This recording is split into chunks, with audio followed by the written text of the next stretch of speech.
My name is Alexandro Rangel. People just call me Al. I'm a firefighter for Middleton Fire, and I'm a United States Marine Corps veteran. And back in 2004, I was deployed to Afghanistan as a member of 3rd Battalion, 6th Marines. And while I was there, we saw plenty of things that Marines see in combat, things that Marines are prepared to see and go through. One of the things that I wasn't prepared for, that I feel the Marine Corps didn't really prepare us for, was the coming home aspect and dealing with some of the things that maybe you weren't expected to deal with or didn't anticipate happening while we were over there. I was on an OP for a good amount of days. An OP is an observation post, and usually it's a good distance away from a main post or a main base. And I was up manning an OP with a few other Marines, and it was early in the morning. It was still dark. It was maybe 3 o'clock in the morning when we were attacked with small arms fire and rockets. The firm base down below was getting hit, as well as areas around our OPs. So in this moment, I obviously had to kind of fall back on my training and do what I think, or what I thought at the time was the appropriate thing, which was to get eyes on the target and start engaging the enemy. So I was able to find from our observation post, I was able to get eyes on the location from where we were getting hit with rockets. And to my dismay, it was coming from a village, just the middle of a village or a compound, which complicated things a bit because it meant that there was going to be either civilians there, or just people that had nothing to do with this engagement. I don't think I thought too much into it. I think I responded in an assertive and aggressive manner. And as soon as I got eyes on, I realized it's in a village, and I had to just kind of take action. It's a lose-lose situation for U.S. troops in that situation, because if you don't fire back, it becomes kind of a moral victory for the enemy. They kind of gain confidence, and they think that they can get away with things like that. So they'll push the envelope, and they'll come back more aggressively, or just with more intent to do more harm. If you do fire back and you engage, there's always that likeliness of collateral damage, in which we can inflict, cause casualties that for people that weren't involved directly, innocent civilians. So again, when this happened, I don't think I debated too much what my action should be. I think I just saw that there was somebody engaging us from a certain spot, and my job was to eliminate that target as quickly as possible to essentially protect my fellow Marines. I got on the horn and I called for fire and from our mortars, and our mortars responded. So within less than a minute, there was our mortars getting sent back in that direction, and essentially just decimating the target that I had just given them. So the rest of the morning obviously was chaotic. There was a lot of things that we had to rebound from in that situation, and it was a changeover day, which meant that there was supposed to be a patrol coming up and relieving us from our time up on the OP, because we had been up there for X amount of days. So that patrol still ended up coming out to relieve us. They left earlier, and they basically conducted a patrol, a combat patrol, on the way up to us. So they get to our position. We give them a report. We exchange, information that I think was vital at the time, and we made our way down off the mountain. So it's still dark. I probably get back to the firm base at about maybe 5:30. It's still not light out. The sun wants to kind of come out, but it's still pretty dark. And when we're approaching the front gate of our compound, or our firm base, we had just gotten in a big fight, so we're kind of congratulating ourselves for the fight we got in, and we're throwing high fives, being pretty excited about the events of the morning. And as I'm sitting there, we're kind of just engaging in our war stories, and we're talking a lot of shit. So I'm getting a lot of pats on the back for what I had done. And it was about this time where we started kind of seeing these silhouettes approach our gate, and they were coming from the compound to our south.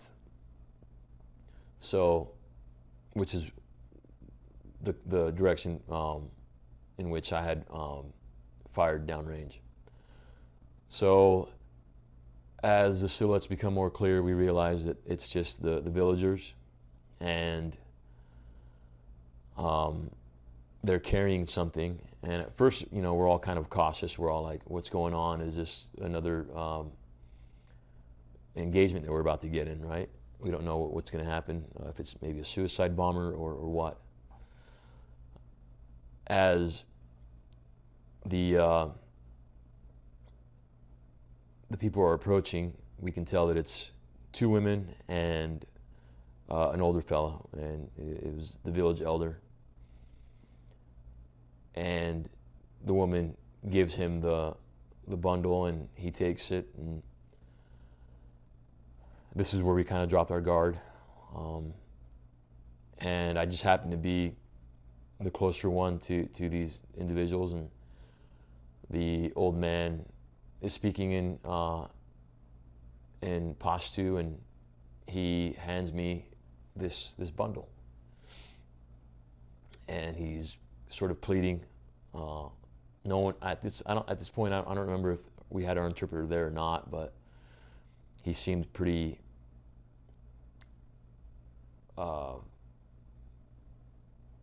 desperate for help, and the women were obviously distraught, crying.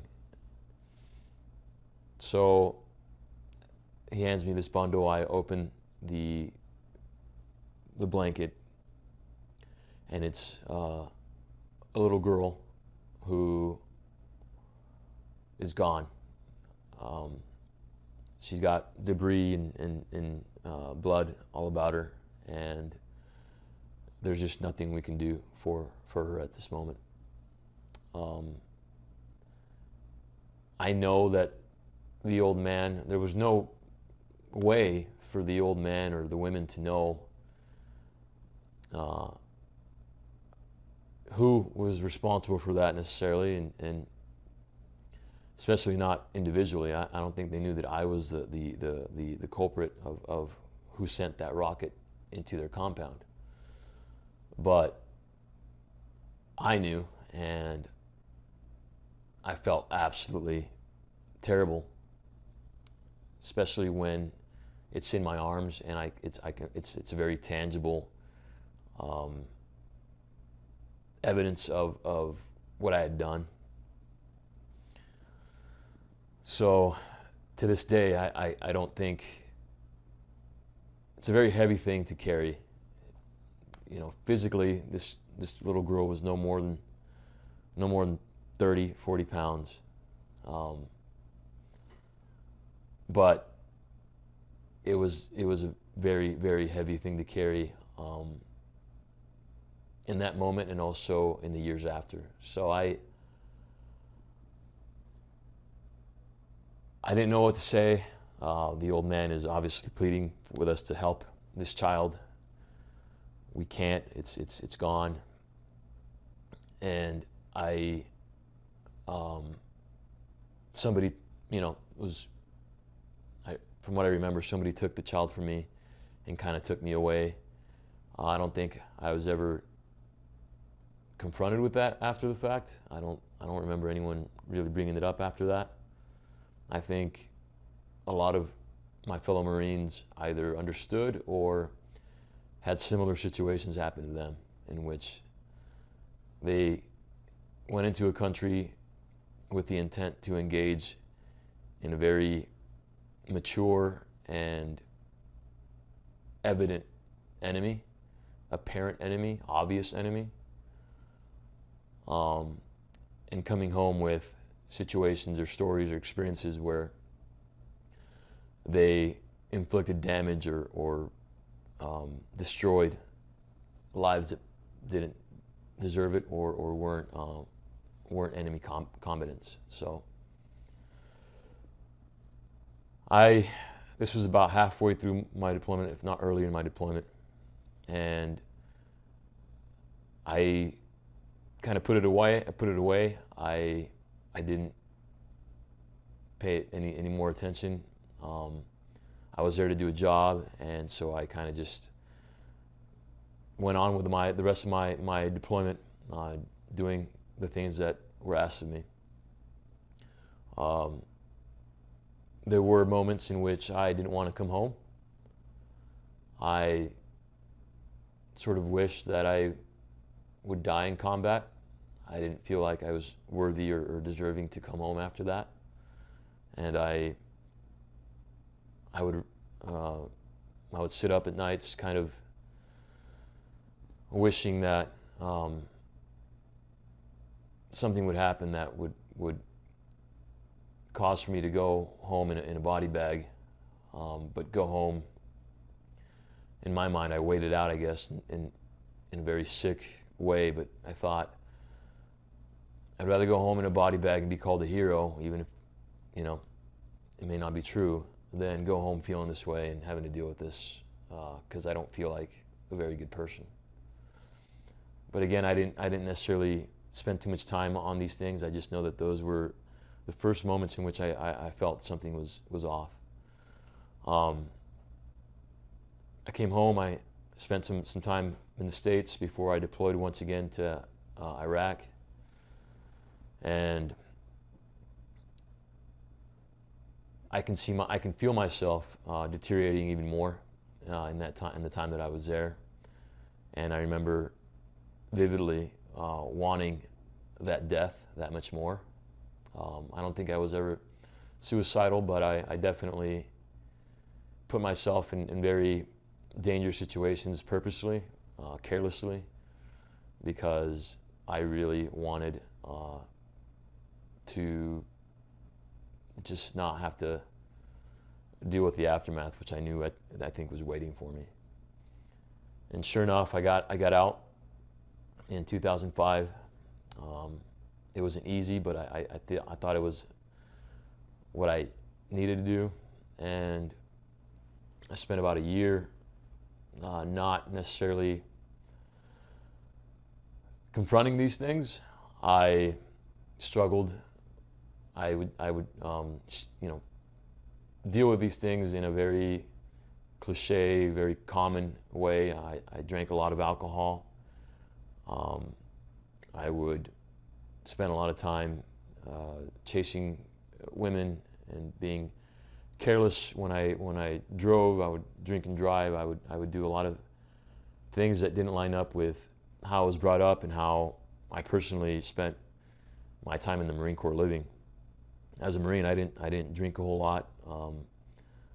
I was just a very sort of well-mannered Marine compared to my peers. And so when I got out, I kind of, I don't want to say went off the deep end, but I did a lot of things that I normally wouldn't have done. And so it wasn't until about a year and a half in that I realized that I needed to go get help. The problem is that when I went and sought help, I didn't know how help worked. I assumed that if I went to the VA and told them, hey, this is what I'm going through, this is what I'm seeing in my life, that they would fix me. And obviously that was wrong of me to assume or to be in that mindset. But I think at the time, especially back in 2006, it was perpetuated by the fact that there weren't a whole lot of agencies or programs, or there wasn't just a lot of information regarding post-traumatic stress and how to best deal with it and how to bring people home.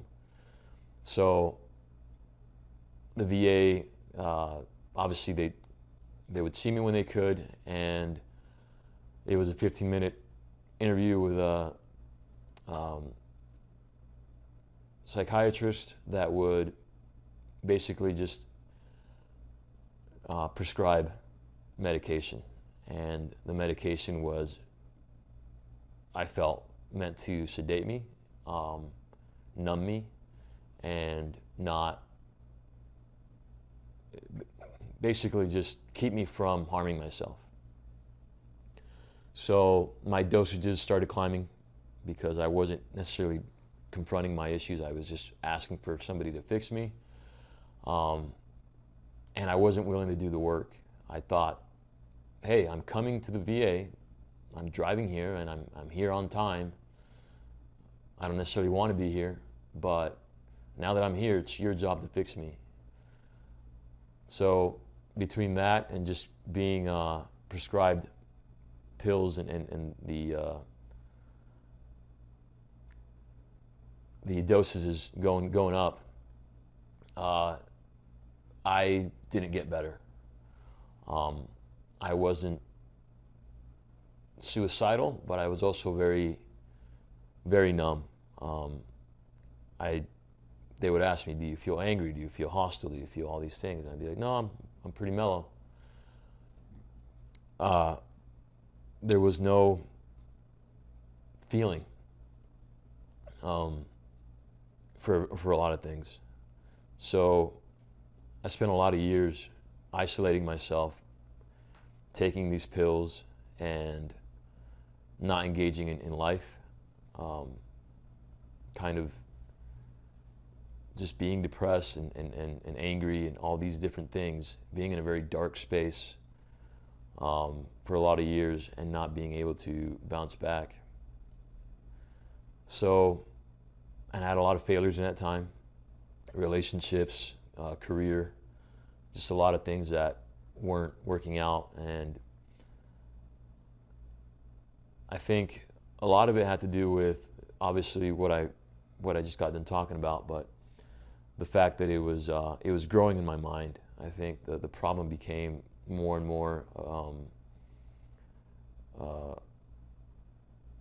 a detriment as I got older. And so I would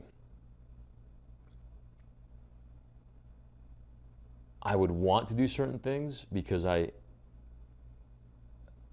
who I really am, but I would fail at doing those things because I would believe that I really wasn't a good person. Because of the things I had done in Afghanistan and Iraq, the things I had seen, I came home with this belief that I wasn't worthy of living a good life. And I think this is a subconscious belief, because I don't think if you would have asked me that I would have said it out loud. But I think that my behavior and the things that I was doing were definitely indicative of that. I didn't feel like I deserved a good life. I didn't feel like a good person. I felt like a very terrible person. And so when I would set out to do something that I thought I wanted to do, I would find a way to ruin it. And so I came home with a lot of failures, a lot of setbacks, and I couldn't figure out what was happening. So if you fast forward even more, and again, these are things that I wasn't addressing. So even when I went to the VA and said, hey, I need help, and they asked me, well, what happened? I didn't tell them. I kept everything to myself because it was too painful for me to ever say anything about it. So that was in 2005, and it wasn't until 2016 that I finally was able to, that's wrong, 2017, that I was able to finally talk about it. I had just gotten hired by my dream department, and I ended up forfeiting that job offer as a firefighter, due to my personal setbacks. And soon after that, I was my wife at the time decided to divorce me. So it wasn't until those things kind of piled on that I realized, like, I don't want to live this way, and I don't know what I'm supposed to do to stop this thing from happening, these things from happening in my life. So I was kind of at a crossroads at that point, in which I thought, well, a good way to end it would be to end it. And, suicide became a very strong thought. I thought I've been nothing but a failure and a terrible person, and if I just kill myself, it'll all go away. I'll be done with everything.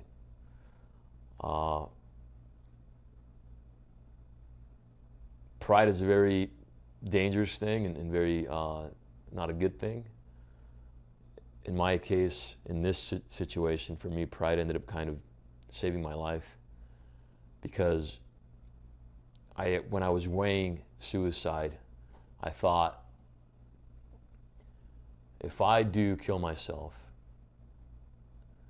a lot of the doubts, a lot of the beliefs that people had about me with regards to firefighting especially will be solidified, and it'll basically be proving them right. There was a lot of doubts towards me and my ability to be a firefighter.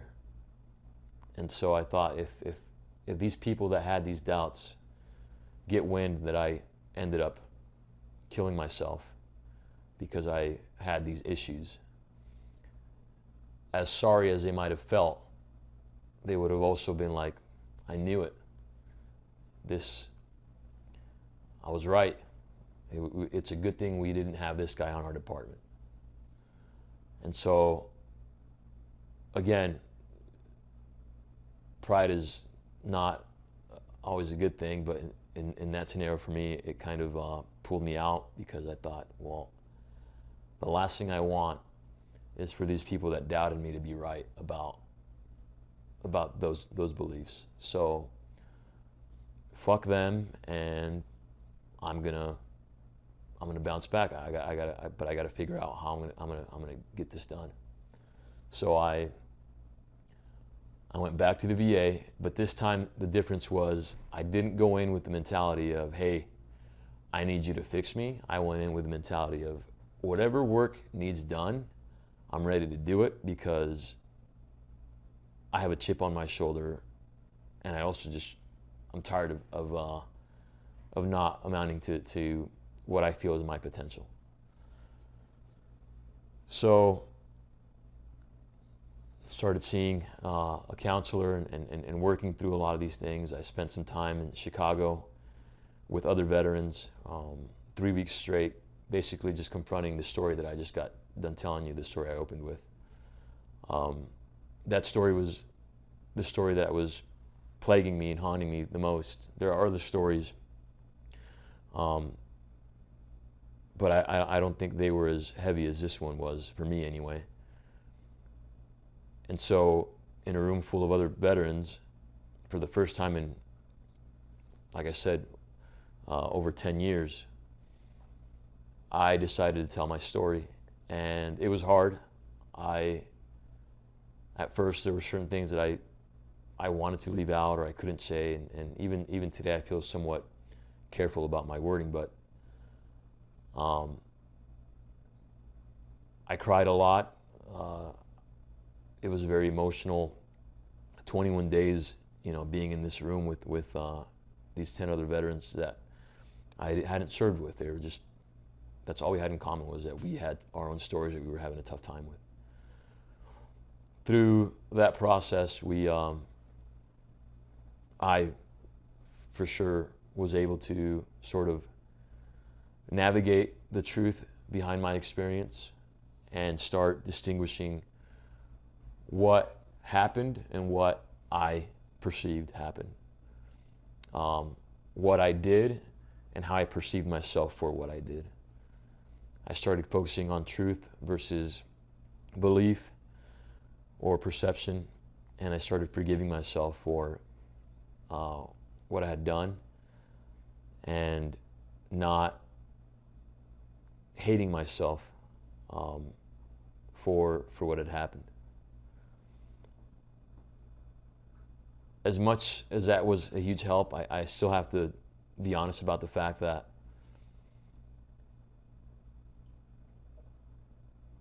I'm never going to forget what happened, and it's always going to be with me, and it's always going to hurt, and it's going to be a scar for the rest of my life, and I'm going to always be battling to work through that. Because just because I'm in a better place now doesn't mean that I won't wake up tomorrow with that experience haunting me all over again and me having to work back towards overcoming that cycle.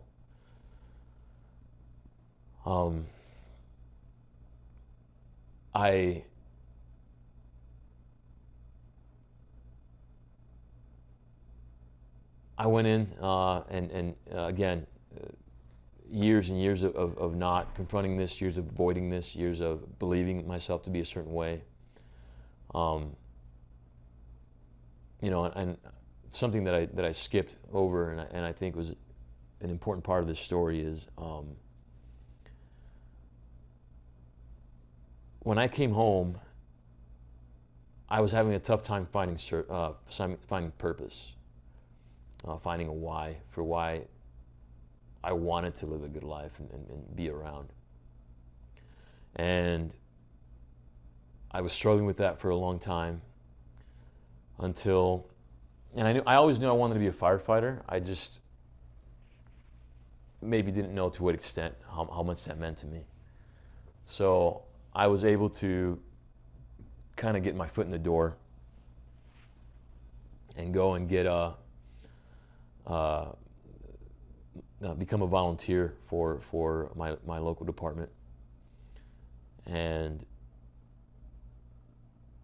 soon after I graduated the volunteer fire academy there, I went on one of my first calls, and it was a sick child. It was a boy, and a mother that didn't speak any English. And so I'm Hispanic and I can speak fluent Spanish, but I'm the only one in my crew that can do that. So I show up, and this woman is obviously concerned. She's trying to communicate why she's worried about her child. And I'm fairly new, so I'm just kind of nervous altogether about, again, one of my first calls. So next thing I know, she kind of hones in on me and starts communicating with me because I can speak Spanish. And in that moment, I felt like it was not deja vu, but I remember feeling like it echoed that same scene that morning in Afghanistan when those two women and that elder came and they were pleading for us to help this child. The difference is that in that moment, back in 2004, I was completely helpless, and I was responsible for it. I was the one that inflicted that harm and destroyed that family and destroyed that life. In contrast, when I'm handed this little boy and this mother is speaking and no one can understand but me, it felt very similar, but I also felt very hopeful because I could do something about it this time. And that felt very good, because even though I wasn't a very good EMT, and some might argue that I'm still not, but especially then, I was helping by just being able to communicate to those that didn't know what they were doing, and I was able to make a difference. So in that moment, I thought, this is where I'm supposed to be.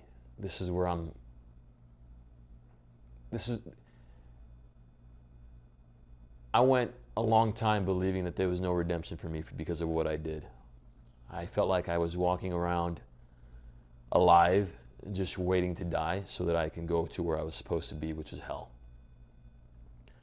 I thought that no matter how much good I might do on this earth, there was no reward waiting for me in the afterlife. And so when I was able to feel this feeling of hope and being able to help, that kind of went away, and I thought, I may still not ever get to heaven, but this might take a dent, make a dent in that. This might make a difference in that decision. This might, I don't know, I might have a shot. And so I wanted more of that, and I decided then and there that I really wanted to be a firefighter, and I really wanted to make a difference. I became pretty impassioned with the fire service, and I gained some pretty strong mentors along the way. But like I said, this is back in 2013, 2014, so I still went another 5 years without really confronting my personal issues, my personal trauma. Because I believed that I thought, well, once I'm a firefighter, once I'm in an environment where I'm around like-minded people that have also seen the things that maybe I struggle with, or similar things like that, their own traumas, just having that in common with them will be enough. I will be at a firehouse with 3 other guys that have their own traumas, and we won't necessarily need to talk about anything, but we'll know that we're okay because everybody has their own thing that they're dealing with. And I kept thinking that the fire service would be the solution, or that that me getting a job as a firefighter would be the fix. Getting fired, getting divorced were obviously the things that happened that made me realize, no, it's not just being around people that have struggled. we need to talk about these things, and we need to gain tools to be able to overcome them. So when I went back to the VA, and I hope that we're back on track as far as my whole story here. But when I finally went back to the VA and said, all right, I'm ready to do the work, I'm ready to do whatever it is that you asked me to do, that's the work I started doing, which was building resiliency, going through mindfulness, meditation, breathing exercises, things that for my whole life I didn't ever think too much about or put too much value into. And now I was dedicated to these things, and realizing as I was doing them just how much I was gaining from them, but also how important these tools are, not just for first responders, not just for veteran personnel or combat personnel, but for everybody in general. I think the tools that are out there that help us with mental health and dealing with adversity, dealing with trauma, should be taught at an early age to children that may not ever realize when they would ever need that. It might be going over their head as they're going through it. But if you're teaching a child how to breathe, when he's going through something that he maybe never expected or anticipated, breathing might be the thing that makes the biggest difference. Learning how to let go of thoughts, learning how to distinguish between that's a thought that is not helping versus a thought that is going to lead to action so that I can overcome this situation. So I was very grateful and very blessed to have sought the help and that I was ready to do it, right? But I still sometimes regret that it took me such a long time to get there. And so my goal, or my personal ambition, is to not have anybody go through something like that, in which they spent years of their life in a dark place, struggling, not knowing how to get out of it. If we can start implementing tools and start telling these stories and having these conversations now, early on in people's careers, early on in people's lives, so that when they are confronted with something hard, they are able to look at it and say, okay, I have a plan for this. I have a very effective plan for how I'm going to overcome this. I'm 37 years old, and I'm just now getting it. And I want to believe that I'm still young enough that I got plenty of life ahead of me, and I think that's true. But I can't take back time. My 20s weren't supposed to be lived the way I ended up living them. I was supposed to enjoy my 20s and travel and be and participate, and I didn't, because I was in such a dark place that I was just digging myself even deeper and deeper into it. So I'm happy that I'm out. I'm happy that I'm still climbing my way out, and that every single day I'm able to embrace struggle and look at it as something that's benefiting me for something that might come along later. But I definitely believe that as first responders, as military personnel, as teachers, coaches, as human beings, we need to address mental health issues early on and give people a fighting chance to live happy and fulfilling lives.